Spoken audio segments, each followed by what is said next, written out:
Dans le cadre du prix littéraire Délivrez-vous, nous vous présentons l'album de Martin Page illustré par Ronan Badel, Le permis d'être un enfant.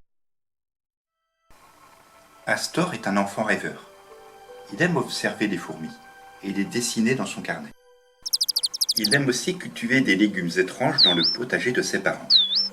Un jour, il reçoit une lettre. Il est convoqué par la commission de l'enfance. Astor n'a jamais entendu parler de cette commission. Mais la lettre a l'air officielle. Alors, il se rend à l'adresse indiquée. Il frappe à la porte de la commission de l'enfance. Deux hommes et une femme se tiennent assis derrière un grand bureau. Un des hommes a une moustache, l'autre une cravate. La femme porte un chapeau. « Bonjour, je m'appelle Astor. J'ai reçu une convocation. » Il pose la lettre sur le bureau. L'homme à la moustache ouvre un dossier, regarde fixement Astor et dit « Nous avons étudié ton cas, et tu n'es pas un enfant très convaincant. Tu ne t'amuses pas de la bonne façon. Tu es très bizarre. Et puis, tu aimes des choses que tu devrais détester, comme les légumes.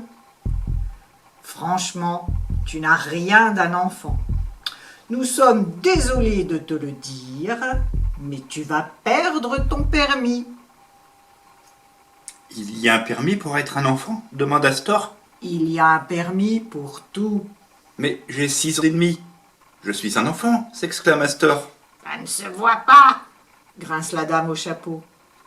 Astor est désolé. Il a l'impression d'être en faute. « Si tu veux qu'on te considère comme un enfant, tu n'as qu'une solution. Passer plusieurs épreuves et prouver que tu es un enfant comme il faut. » L'homme à la moustache, celui à la cravate et la femme au chapeau ont l'air si sérieux. Astor accepte. Astor se rend dans la salle d'examen. Il entre dans une pièce très grande et haute de plafond. Ses pas résonnent. L'air y est froid. Astor frissonne. Un homme l'attend. Celui-ci se présente. « Je suis le professeur qui va te faire passer les épreuves. Nous verrons bien alors si tu es un enfant véritable. J'espère que tu es prêt ? » Il a l'air sévère et ridicule à la fois. Il grogne et souffle. Il postillonne aussi un peu. Astor est intimidé. Au milieu de la pièce, le professeur lève le bras et tire sur une ficelle.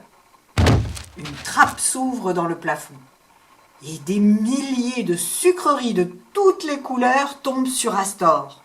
« Mange !» ordonne le professeur.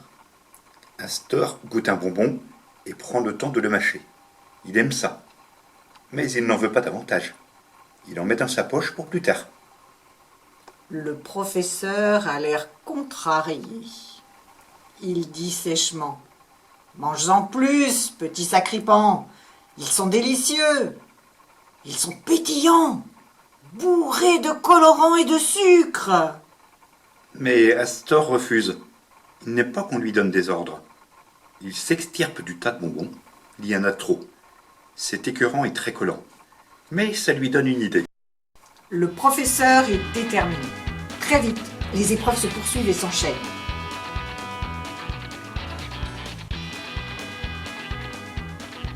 Mais le temps passe. Le professeur se décourage.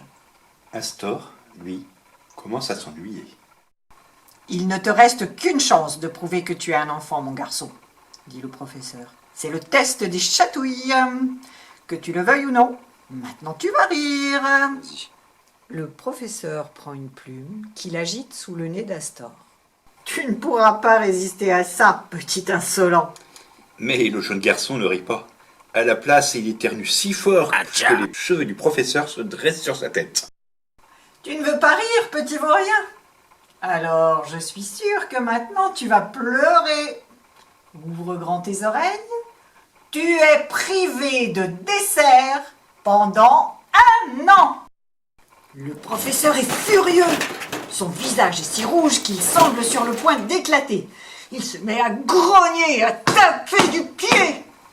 Astor en profite pour quitter la salle. Il n'aime pas passer des examens. Il veut faire ce qu'il veut, quand il veut. À cet instant, il aimerait observer les oiseaux et les dessiner dans son carnet. Il pense aussi à la nouvelle variété de courges qu'il a plantée dans son jardin. Astor se retrouve à nouveau devant la commission. Il se sent un peu honteux. L'homme à la moustache n'est pas content. Il parle d'une voix forte. Puisque tu as échoué à tous les tests, nous avons décidé de te retirer ton permis d'être un enfant. Tu es renvoyé. Mais si je ne suis plus un enfant, demande Astor, est-ce que ça veut dire que je suis un adulte? Les membres de la commission ricanent. Absolument pas, dit la femme au chapeau. Tu es trop jeune pour ça. Je suis quoi alors? Nous ne savons pas, dit l'homme à la cravate. C'est un mystère. D'ailleurs, nous allons mener une enquête, car de plus en plus d'enfants sont dans ton cas. Mais une chose est sûre, tu n'as plus le droit de jouer, ni de manger des gâteaux et des bonbons. Ces activités sont strictement réservées aux vrais enfants. Astor rentre chez lui. À quoi va ressembler sa vie désormais? Il raconte à ses parents ce qui lui est arrivé. J'ai perdu le droit d'être un enfant. Ses parents le prennent dans leurs bras et rient de bon cœur. Cette commission n'y connaît rien, dit son père. Tu es notre fils, et c'est le plus important. Tu n'as pas besoin d'être quelque chose, car tu es Astor. Tu n'as pas besoin d'un permis pour ça. Mais je n'ai plus le droit de manger de bonbons ni de gâteaux. Tu en mangeras en cachette. Voilà tout, dit sa mère. Astor sort dans le jardin. Il est heureux de retrouver ses légumes étranges, ses choux frisés et ses courges. Il s'assoit dans l'herbe et sort son carnet à dessin. Il est bien ici. Ses parents ont raison. Il n'a pas besoin de prouver quoi que ce soit. Il est lui. Le lendemain, Astor retourne à l'école. Dans la cour de récréation, quand personne ne le regarde, il sort une balle de sa poche et la fait rouler sur le banc, tout en mangeant un bonbon. Finalement, se dit Astor, j'aime bien être un enfant en secret. J'aime être un enfant quand j'en ai envie. Autour de lui, les élèves courent et crient. Ils jouent et discutent. Alors, Astor se demande s'il y a des garçons et des filles un peu comme lui, avec qui être amis. Ensemble, ils pourraient être des enfants en secret. Astor va tenter sa chance.